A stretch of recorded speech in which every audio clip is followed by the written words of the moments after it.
Senior Bowl week is upon us. We'll tell you the players that we are watching for the Dallas Cowboys next.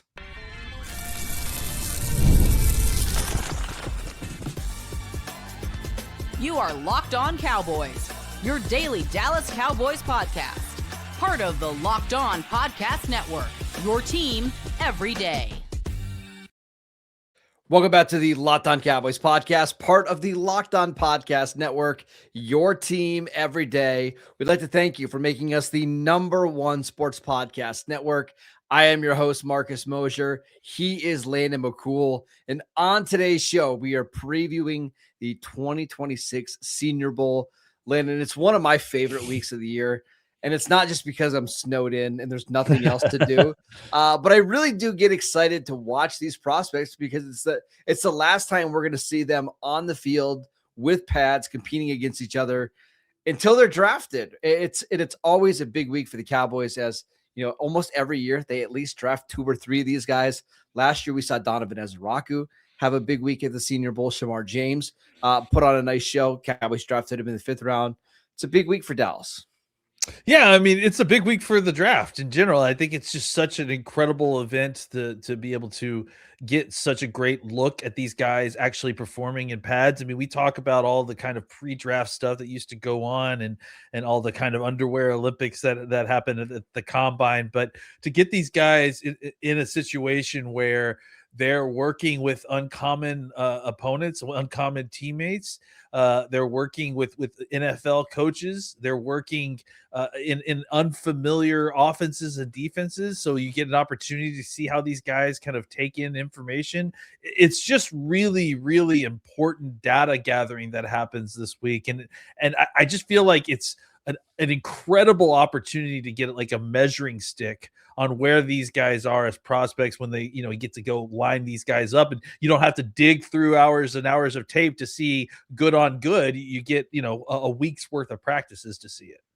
And we're going to go through names that we think could be at least intriguing to the Cowboys on both sides of the ball. We'll talk about TJ Parker. We'll talk about Colton Hood, but just in general, how is the best way to process this week? Because I think if you just do it, hey, these are the guys that perform really well, these are the guys that perform poorly, and you view it through that lens, I think you're missing a little bit of what makes the Senior Bowl special and enjoyable. But for you as a talent evaluator, what's the best way to take in this week?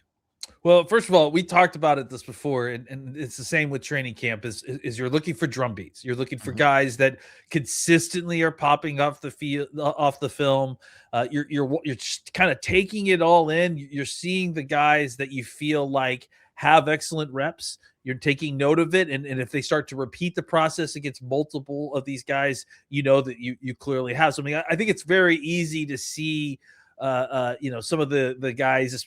I think of something like Tank Dell, right? That comes into the Senior Bowl and just dominates folks from the start to the end at wide receiver. It's a little bit more subtle, I think, to try to find the guys that are maybe winning consistently, but not winning in such outrageous ways, right? And finding that drum beat and it's hard because they wear them, but ignoring the helmet, right? Ignoring the college helmet they're wearing and seeing who's actually performing in these weeks. I think that's really important. And I think the last thing too is, don't chase highlights, right? Like there's gonna be snaps where these guys, do something incredible sometimes, and that's fantastic. And that's obviously a data point. That's certainly something to take note of.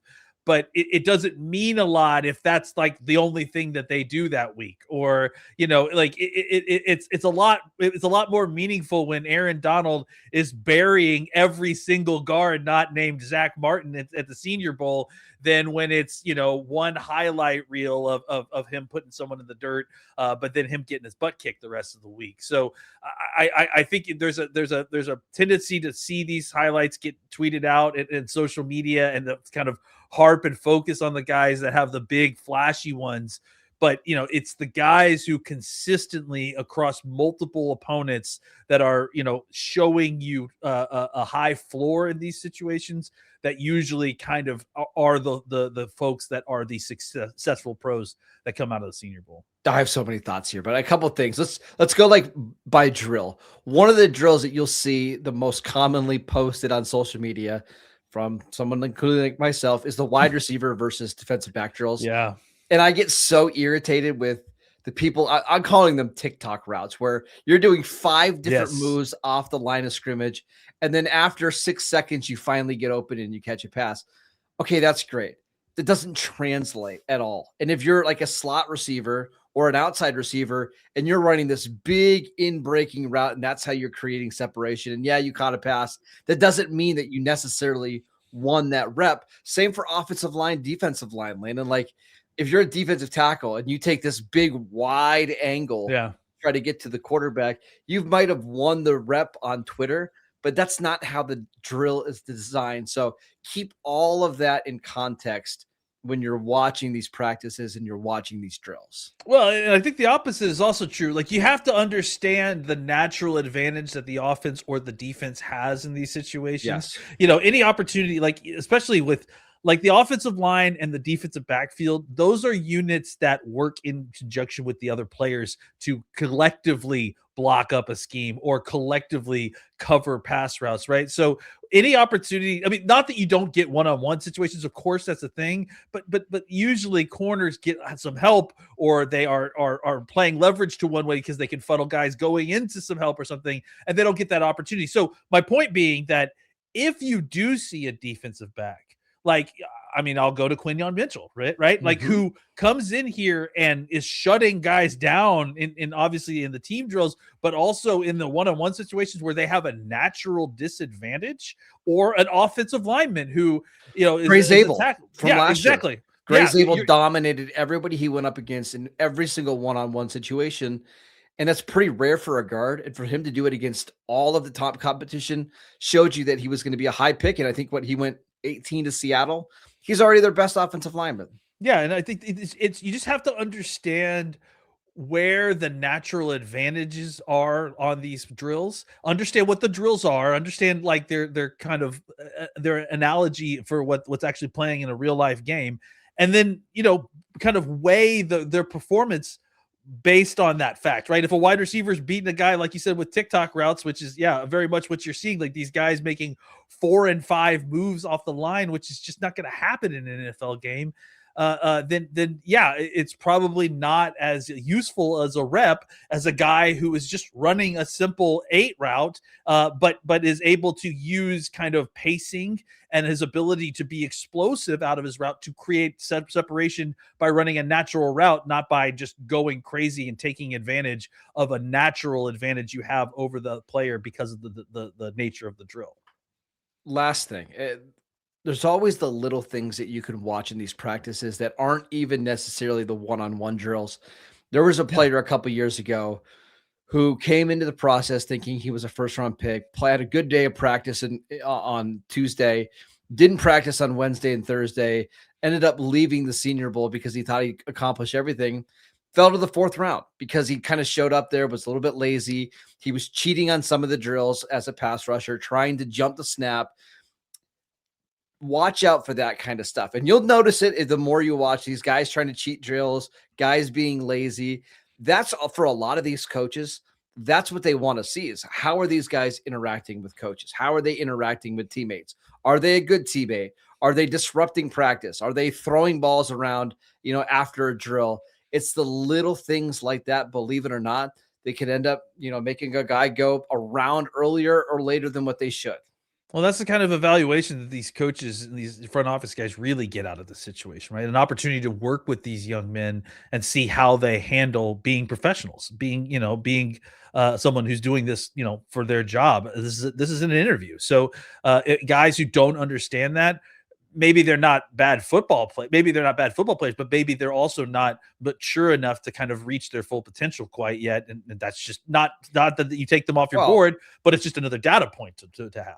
I'll give you this on the positive end. Last year, Donovan Ezaraku, I mean, everybody was just raving how good of a teammate he was, how he was taking to coaching.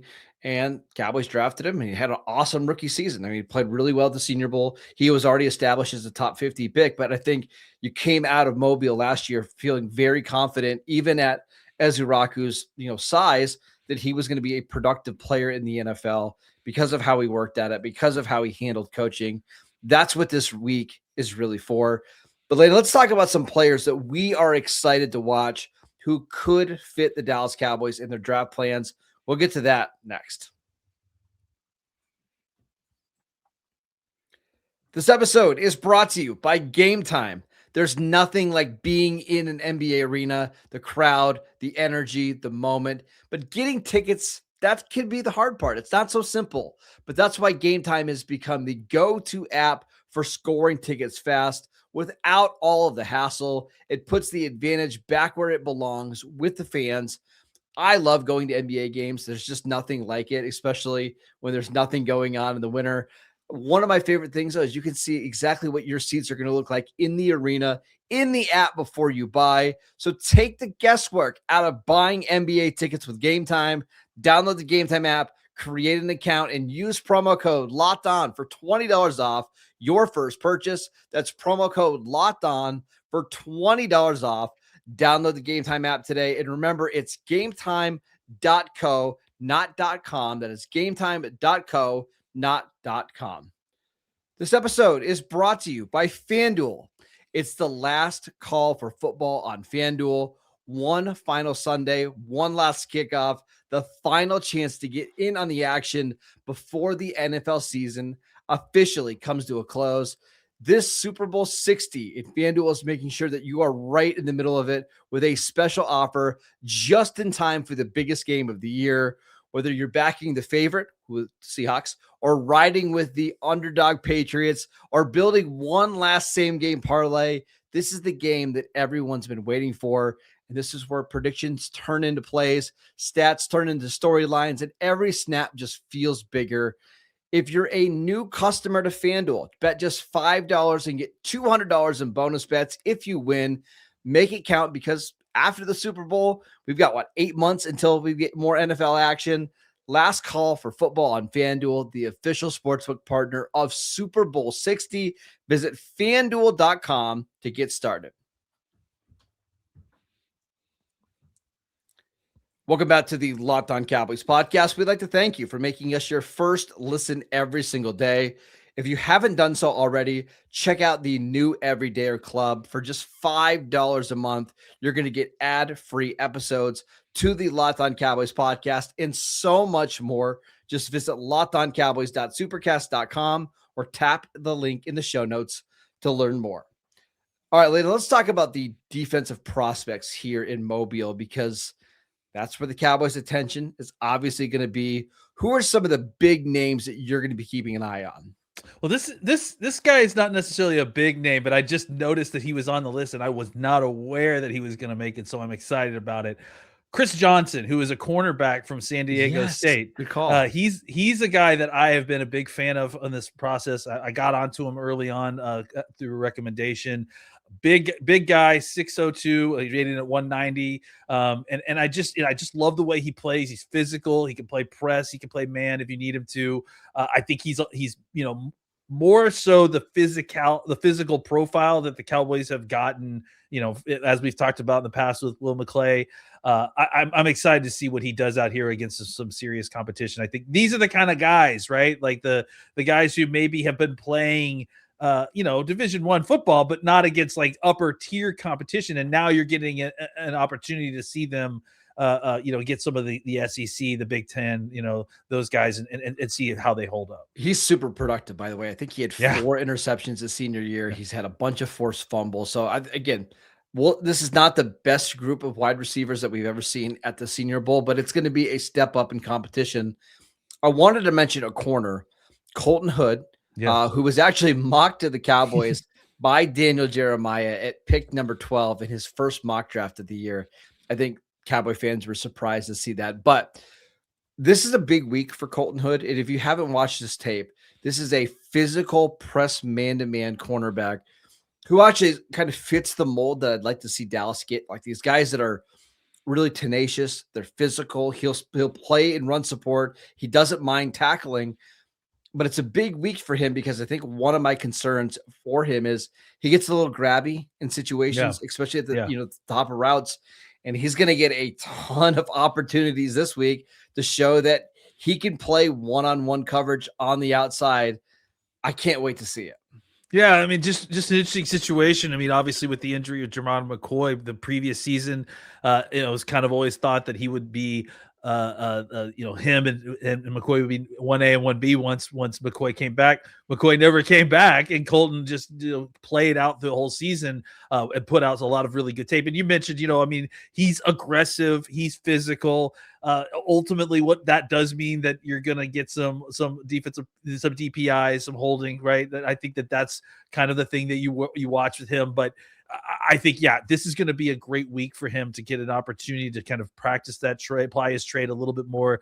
Like you said, not the best wide receiver class that we've seen come through here, certainly, but just to kind of, again, get a lot of opportunities to see him against a bunch of different body types. I mean, that is the one thing you can say is that there are lots of different body types in this wide receiver class. So it's going to be an opportunity to see just kind of how he handles all of those different situations. Another big name player, and honestly, maybe the biggest name player here is TJ Parker, an edge rusher from Clemson. I think a year ago, we were seeing a lot of mock drafts with him going inside the top 5 or 6 picks. He was fantastic as a sophomore. The junior season wasn't quite as good, but this is still somebody who's been very productive over his 3 years at Clemson. I think this is a big week for him to show that he has more moves than just trying to run offensive tackles over, which he did a lot at Clemson, but I want to see a pass rush plan. And I think this is a good week to show that off. Yeah. I mean, he's a guy that, it's in a season of absolute complete disappointment, right? For Clemson and all the talent that they had. I mean, to me, it felt like Parker was the guy that was maybe the least disappointing at times. He didn't put up nearly the production that he did his sophomore year, or I'm sorry, his redshirt freshman year. Maybe. Redshirt freshman year. He was 3 years there. So I think that he still, you saw a little bit of what you saw previous. You still, I think he's obviously extremely young. There's a lot to kind of, to like about his game. Came in and measured 6'3.5", 260. That's basically exactly what you thought he would be. He plays like one of those guys. And again, he's so young and has shown you so much and has some development already. It was shocking he didn't produce the way that everyone expected. But I do think that you get him in here, there's a chance that he really dominates this week just because he's a level up on most of the players here. And he, raises his stock to the point where I wouldn't be shocked if he was bottom of the first round, middle of the first round pick, honestly. I got a little tip, and again, I'm not an insider, nothing like this, but on Parker, I was happy to talk about him on social media a couple weeks ago. And I got a tip that he actually called the new Senior Bowl director, Drew. You know how to pronounce the last name? Is it Fibonacci? Fibonacci, I think. He's a former Cowboys front office scout. Called the Senior Bowl and said, "Hey, I want to come play. I want to come compete." And with a lot of guys ducking, these games and dropping out at the last minute, I do think that says something about a player's personality when he says, "Hey, I want to go there. I want to go dominate." I expect for him to have a big week, and if he does, would not be surprised if he's right back into that round 1 conversation. Yeah, I mean, I think this is a guy who understands that, they had a disappointing season, then he didn't play up to his expectations. I love it. I'd love guys that come in and want to compete in the Senior Bowl. To call him up and ask for an invite specifically, I think was incredible, and that shows you the kind of guy that he is. Any other guys on defense that you're keeping an eye on? Because it feels like there's a lack of first-round talent. We can talk about Caleb Banks, the defensive tackle from Florida, but the Cowboys aren't taking a round 1 defensive tackle. But anybody else here that you're curious to see? I was interested and have been interested to see a little bit more of Derek Moore from Michigan, and as he defends another kind of 6'3", 200, except he's 250 plus easy, kind of compact guy. I think he could be an interesting guy that the Cowboys could, potentially use on the edge in this new defense. I mean, he's kind of at that versatility where I feel like he could probably play standing up with two hands, in a 2-point stance on two hands. That'd be amazing if he could play two hands. One more guy. I think you've heard us talk about it before, maybe, but another guy that is maybe more in the kind of longer 5 technique, defensive end is Zion Young from Missouri. Another very productive guy. Yeah, and just like a bit, it's sort of just like Kendrick Falk, like except maybe at a discount and maybe more appropriately priced to where you want to draft him. But let's see how he does. I think he's a guy that if he comes in, shows you a couple things, and as a pass rusher, he could really raise his stock in this practice. One more name that I wanted to mention real quick: Malik Muhammad from Texas, a cornerback. Yes, he's small, and again, you're gonna have to live with these small corners in this class. 5'1", so the height's fine, 6 foot. Yeah. 183 pounds, which always gets you a little bit concerned. But this is a guy that is incredibly feisty. He's tough. He's got great instincts. There's ball skills. I think he's going to dominate these drills, and I would not be surprised to see him put on a show in Mobile. Yeah, last three guys, just because they're big names, and we're obviously a Texas-based team. The Texas Tech trio there's more than the 3 of them, but I think the 3 guys worth mentioning are Lee Hunter, Romello Height, and Jacob Rodriguez, right? The defensive tackle, the defensive end, and the linebacker. Height and Rodriguez, very extremely productive players. Both a little bit undersized for their respective positions, but I don't think that rules them out necessarily if you can figure out a role for them. Lee Hunter as a guy that maybe wasn't the kind of household name that those other 2 were throughout the season, had an incredible playoff game, really kind of boosted his profile a lot, but is a guy that if the Cowboys were looking for adding another defensive tackle for some reason down the line, he could be a guy that they could kick around the idea of bringing in.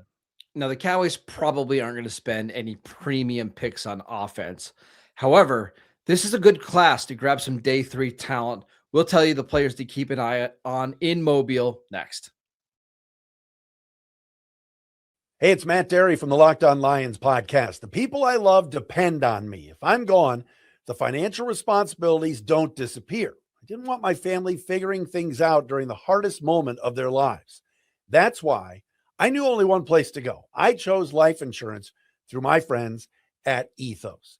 Ethos makes getting life insurance fast and easy, 100% online. You can get a quote in seconds, apply in minutes, and get same-day coverage. There's no medical exam. You just answer a few simple health questions. You can get up to $3 million in coverage. Some policies are as low as $30 a month. I love the folks at Ethos. Protect your family with life insurance from Ethos now by going to ethos.com/LockedOnNFL. In as little as 10 minutes, you can get the free quote and up to $3 million in coverage at ethos.com/LockedOnNFL. That is ethos.com/LockedOnNFL. Ethos.com/LockedOnNFL. Application times and rates may vary. This episode is brought to you by Prize Picks. The big game is almost here, and there's no better way to stay locked into the action than with Prize Picks, the daily fantasy app where it always feels good to be right. And with football season coming down to its final stretch, now is the perfect time to close it out strong. Prize Picks makes watching the game even more exciting by letting you build simple lineups around player projections, no drafts, no waiting, just football action all the way through the playoffs. Prize Picks is incredibly easy to get started. All you have to do is pick 2 or more players and choose more or less on their projections, and that's it. So go download the Prize Picks app today. Use promo code LOCKEDONNFL to get $50 in lineups after you play your first $5 lineup. That's promo code LOCKEDONNFL for $50 in lineups after you play your first $5 lineup. Prize Picks, it's good to be right. Welcome back to the Locked On Cowboys podcast. We'd like to thank you for making us your first listen every single day. Landon, let's run through a couple offensive players at the Senior Bowl that we will be keeping an eye on. Who do you got? Mostly running backs for me. I mean, I think that there's some interesting wide receivers and some tight ends, but to me, the running back class is very interesting for the Senior Bowl. I think it starts with Nick Singleton to me, just because of the name recognition. Obviously, he was a guy that many people were talking about as potentially being a first round running back last year when he came out. I think everyone kind of watched his season this year and we're probably pretty grateful that they didn't draft him in the first round as a running back, because it didn't quite pan out that way. He's still an incredible athlete, but you and I were comparing him, I think, to Christine Michael. I think it was an appropriate comparison, where he's just an incredible athlete, but maybe it's the figuring out how to play running back thing that still needs to work on. And then on top of that, his teammate, right, Katron Allen, is another guy similarly larger size. They're both over 5'11", both over 220. Allen is a guy. Singleton's a guy who's probably going to run I don't know. What do you think, Marcus? 4.3, easy, right? Easy. Yeah. And I think Katron Allen isn't quite that kind of athlete, but he's a physical runner who knows how to run between the tackles. He doesn't go down easily. I think that there's a bunch of these guys that are interesting to look at. The problem with this is that, it's not always the best place to evaluate a running back. But I'm interested to kind of take a look at them and a couple other guys as well. Yeah, this is a good draft for the Cowboys to grab a running back on day 3 that could come in and fill a role. I mean, you and I were talking about Jade Knott from Oklahoma, who really disappointed the last couple of years. What didn't happened really do in Oklahoma, right? Like, it's just like to try to figure that whole situation out. Just get an opportunity to see him up close after what was a very weird season for him. I think it's a good thing. Absolutely. And even the quarterbacks, like, this is probably the worst group of quarterbacks we've had in Mobile in some time. Like, I thought last year's class was bad, but Jackson Dart and Tyler Shuck actually played pretty well in the Senior Bowl. But I'm just looking at some of these guys like Sawyer Robertson and Taylon Green, and we'll see about Garrett Nussmeier, like just day 3 picks that maybe the Cowboys could add if they're not super sold on Joe Milton, or guys to stash on a practice squad for a year or two. There's generally 1 or 2 of these guys that end up standing out. It's a pretty meh class overall, but just I'm keeping an eye on those guys because I think a lot of them could be day 3 picks. Yeah, and I think there's definitely wide receivers that you could take a look at if if the Cowboys decided not to go the Pickens route for some reason. I don't think there's a guy here that's going to be like not a first round Pickens. Guy. No. Yeah, exactly. But if you're interested in kind of just filling the position a little bit later in the draft, there's some guys with some interesting body types that you may be interested in. Malachi Fields, he's a bigger body guy, 6'4", 218. So if you're looking just to have somebody to kind of develop as an X receiver eventually down the road, he could be a guy that you could look at. So and obviously there's some more bigger names like Jacoby Lane, who was another opposite guy of off Lemon that was really a productive receiver at USC. I think that a lot of these guys are all kind of potential wide receiver 2, wide receiver 3 types. I don't know that there's like an alpha dog here, but again, that may be more of what the Cowboys would be shopping for. They're not even necessarily looking for their number 2 wide receiver, maybe just guys to kind of fill out the back end of their roster, because you're probably going to lose Tolbert and some other these guys. Good to have a developmental guy down the roster. And keep an eye out for these small school guys who are getting an opportunity to go against players like Colton Hood and Malik Muhammad. That was 2 years ago. Ryan Flournoy from a bunch of different directional places in the South ended up becoming somebody that had a strong Senior Bowl week. The Cowboys drafted him in the 6th round. And then by the end of year 2, you feel really good about his upside. So keep an eye on those guys. Even I know it doesn't feel like the Cowboys have a need at receiver right now, but once you get to the 5th or the 6th round of these drafts, you're just taking shots on guys that you think could contribute 2 years from now. So should be a great week. We'll have coverage here all week long on the Locked On Cowboys podcast. Download us wherever you get your podcasts. We are free and available on all platforms. Make sure you check out the Locked On NFL podcast. And for those of you on video, we can send you the first ever 24/7 national NBA YouTube channel. Join the Everydayer Club. You're going to get ad-free episodes of the Locked On Cowboys podcast, plus members-only Discord access, and so much more. Follow Landon on Twitter at McCoolBCB. I'm at Marcus_Mosher, and we'll see you right back here tomorrow.